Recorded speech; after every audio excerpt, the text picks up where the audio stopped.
नमस्कार, मैं अर्चना शर्मा चढ़ती कला टाइम टीवी देख रहे हैं सभी दर्शकों का स्वागत करती हूं। आप देख रहे हैं हरियाणा के समाचार। समाचारों की शुरुआत से पहले एक नजर आज की मुख्य सुर्खियों पर।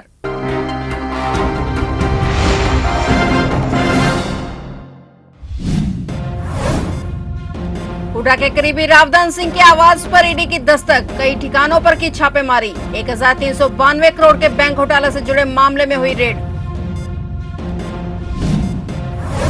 विधानसभा चुनाव को लेकर आपने हरियाणा में खींची तैयारी, आपने हरियाणा में बजाया चुनावी बिगुल। चंडीगढ़ में आम आदमी पार्टी ने बुलाई press conference. CM Nayab Saini की बड़ी घोषणा, हिट एंड रन केस के पीड़ितों को कैशलेस इलाज के लिए मिलेगा मुआवजा। हरियाणा रोड सेफ्टी फंड से किया जाएगा खर्च का वहन।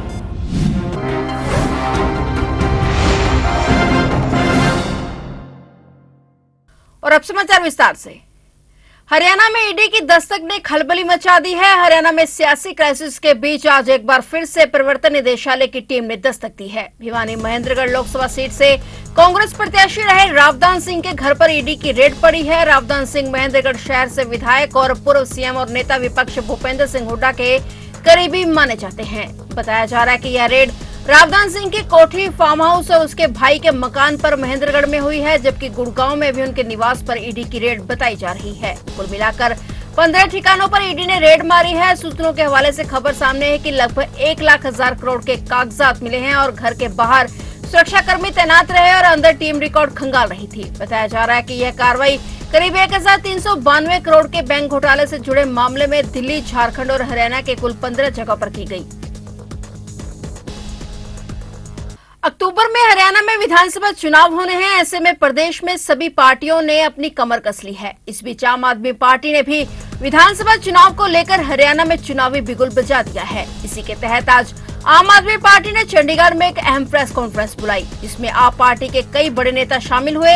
प्रेस कॉन्फ्रेंस में पंजाब के मुख्यमंत्री भगवंत मान, दिल्ली से पार्टी के नेता संजय सिंह, हरियाणा से आपके वरिष्ठ नेता अनुराग ढांडा सहित और भी कई नेता मौजूद रहे। इस दौरान चंडीगढ़ में हुई प्रेस कॉन्फ्रेंस में पंजाब के मुख्यमंत्री भगवंत सिंह मान ने बड़ी घोषणा करते हुए कहा कि सभी 90 विधानसभा सीटों पर आम आदमी पार्टी अकेले चुनाव लड़ेगी। उन्होंने कहा कि दिल्ली और पंजाब में हुए बदलावों के बाद हरियाणा की जनता भी अरविंद केजरीवाल के विचारों पर चलने के लिए तैयार है। इसी तर्ज पर आगामी विधानसभा चुनावों को मजबूती से लड़ा जाएगा। हरियाणा में इलेक्शन आ रही है तो आम आदमी पार्टी पूरी ताकत से हरियाणा की इलेक्शन लड़ेगी, विधानसभा की, क्योंकि दिल्ली में हमारी सरकार है, पंजाब में हमारी सरकार है। आधा हरियाणा पंजाब से टच करता है, आधा हरियाणा दिल्ली से टच करता है। तो हरियाणा के लोग, जब भी हम इससे पहले भी रोहतक गए, टोहाना गए, जींद गए, सोनीपत गए, तो लोगों ने हमसे ये आग्रह किया कि आप हरियाणा में क्यों नहीं आते। हम हरियाणा में भी बदलाव चाहते हैं, क्योंकि हरियाणा ने हर एक पार्टी को टाइम दे दिया, हर एक पार्टी को, not only BJP and Congress, local party, क्षेत्रीय पार्टियों को भी टाइम दिया, लेकिन किसी ने भी हरियाणा के लोगों के साथ वफा नहीं की। जो भी आया उसने लूटा। तो हरियाणा के लोग जो हैं वो बदलाव चाहते हैं। और सबसे बड़ी बात यह है कि केजरीवाल साहब हरियाणा से बिलोंग करते हैं, तो उनको ये भी अपने आप में मान महसूस होता है कि हमारा बंदा दिल्ली जाके और पूरे देश की राजनीति को बदल दिया। तो इस हरियाणा के इस लॉन्चिंग का आज पहला दिन है। आपके पीछे भी लिखा हुआ है, बदलेंगे हरियाणा का हाल, अब लाएंगे केजरीवाल। हरियाणा में सड़क दुर्घटनाओं में पीड़ित व्यक्ति को सहायता पहुंचाने के उद्देश्य से अब राज्य में केंद्र सरकार की तर्ज पर नई योजना शुरू की गई है। मुख्यमंत्री नायब सिंह सैनी ने घोषणा करते हुए कहा कि इस योजना के तहत हिट एंड रन के दुर्घटना के मामलों में पीड़ितों को कैशलेस उपचार की सुविधा के साथ साथ मुआवजा दिया जाएगा। साथ ही मुआवजे के आवेदन और पीड़ितों को भुगतान की प्रक्रिया का समय सीमा भी तय कर दी गई है। इस खर्च का वहन हरियाणा रोड सेफ्टी फंड से किया जाएगा। इसके अतिरिक्त इस स्कीम को जिला स्तर पर उचित रूप से लागू करने के लिए एक जिला स्तरीय कमेटी का भी गठन किया जाएगा। मुख्यमंत्री सैनी ने कहा कि जांच आयुक्त द्वारा रिपोर्ट प्रस्तुत करने के 15 दिन के अंदर मुआवजे के भुगतान का आदेश जारी कर दिया जाएगा। इसके बाद 15 दिन के अंदर मुआवजे का भुगतान भी कर दिया जाएगा। हमने निर्णय किया है, जो कोई एक्सीडेंट हो जाता है, कोई टक्कर मार करके चला गया, भारत सरकार के सड़क परिवहन एवं राजमार्ग मंत्रालय द्वारा टक्कर मारकर भागना, हिट एंड गो, मोटर वाहन दुर्घटना पीड़ित कंपनसेशन स्कीम 2022 25 फरवरी को अधिसूचित की गई। हमने हरियाणा में भी भारत सरकार की इस योजना के तर्ज पर एक सरलीकृत योजना को लागू करने का निर्णय किया है। हरियाणा सरकार प्रदेश में यातायात दुर्घटना के पीड़ितों को मुआवजा देगी और निःशुल्क उपचार की भी सुविधा प्रदान करेगी।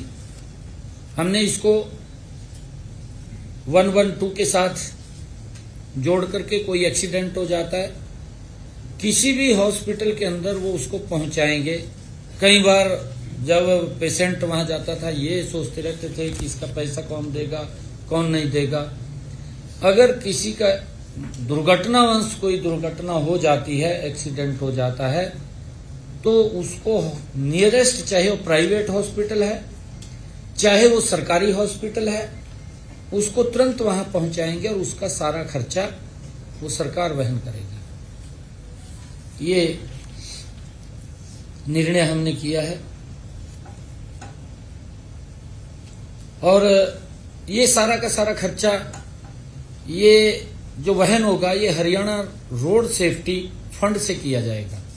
केंद्रीय विद्युत एवं शहरी कार्य मंत्री मनोहर लाल खट्टर ने नई दिल्ली स्थित नए महाराष्ट्र सदन में हरियाणा के पुलिस महानिदेशक शत्रुजीत कपूर द्वारा लिखित पुस्तक वर्ड फॉर सक्सेस का लोकार्पण किया। इस मौके पर दिल्ली उच्च न्यायालय के न्यायमूर्ति DK शर्मा विशिष्ट अतिथि के तौर पर उपस्थित रहे। यह पुस्तक हरियाणा में बिजली सुधारों की दिशा में किए गए प्रयासों पर आधारित है, जिसका समाज के सभी वर्गों और अन्य समाज के बिजली वितरण निगमों को भी बड़े पैमाने पर लाभ होगा। केंद्रीय विद्युत मंत्री मनोहर लाल खट्टर ने इस अवसर पर अपने विचार रखते हुए कहा कि 2014 में जब उन्होंने मुख्यमंत्री का कार्यभार संभाला, उस समय हरियाणा में बिजली कंपनियों की स्थिति अत्यंत दयनीय थी और इससे सुधार के लिए गंभीरता से काम करने की जरूरत थी।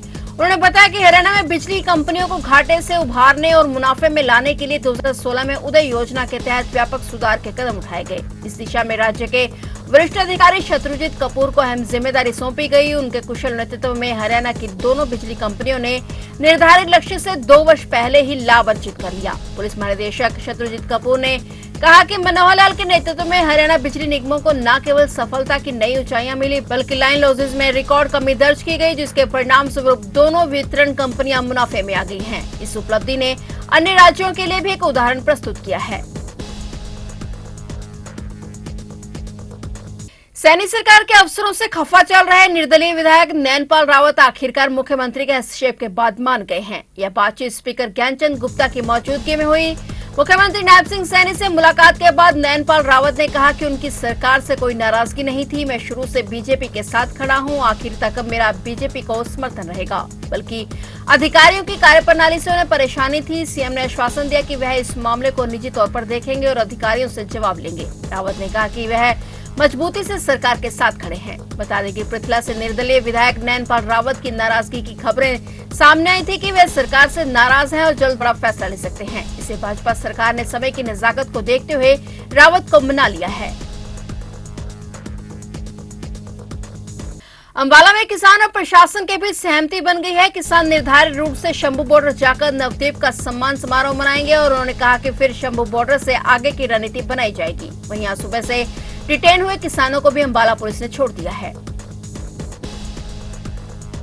पंचकुला शहर में एक ओमनी मारुति स्कूल वैन सड़क हादसे का शिकार हो गई। स्कूल वैन में 8 बच्चे सवार थे। हादसे में वैन सवार 4 बच्चों को गंभीर चोटें आई हैं, जिन्हें इलाज के लिए अस्पताल में भर्ती कराया गया। गनीमत रही कि बड़ा हादसा होने से टल गया। मिनी वैन 8 बच्चों को लेकर स्कूल जा रही थी कि रास्ते में सेक्टर 25 पुलिस चौकी के नजदीक पहुंचने पर वैन अनियंत्रित होकर सड़क किनारे पलट गई। सूचना मिलने पर पुलिस ने आसपास के लोगों की मदद से बच्चों को वैन से बाहर निकालकर अस्पताल पहुंचाया। फिलहाल पुलिस मामले की जांच पड़ताल में जुटी हुई है।